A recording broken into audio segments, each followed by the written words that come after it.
2 বছরেরও বেশি সময়ের মধ্যে প্রথমবারের মতো ত্রৈমাসিক নগদ অর্থের ঘাটতির মুখে পড়তে পারে গাড়ি নির্মাতা প্রতিষ্ঠান টেসলা। বুধবার প্রকাশিত হতে যাওয়া দ্বিতীয় প্রান্তিকের আর্থিক প্রতিবেদনে প্রতিষ্ঠানটির ফ্রি ক্যাশ ফ্লো $3.3 বিলিয়ন ঋণাত্মক থাকতে পারে বলে ধারণা বিশ্লেষকদের।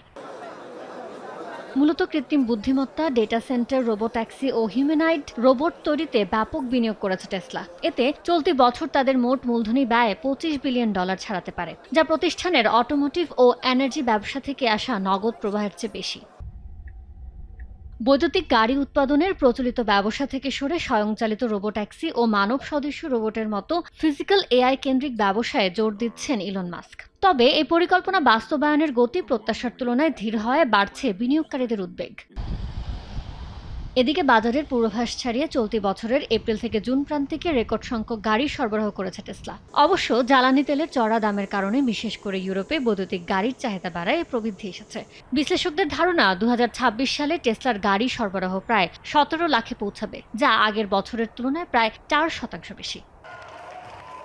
তবে গাড়ি বিক্রি বাড়লেও ব্যয়ের চাপ সামাল দিতে হিমশিম খাবে গাড়ি নির্মাতা প্রতিষ্ঠান। বিশ্লেষকদের ধারণা, শেয়ার প্রতি আয় বাড়লেও মুনাফার হার কিছুটা কমতে পারে, কারণ ফুল সেলফ ড্রাইভিং সফটওয়্যারের আগাম বিক্রি মডেল বাতিল এবং কম মূল্যে অর্থায়ন সুবিধা দেওয়ার প্রভাবও মুনাফায় পড়তে পারে।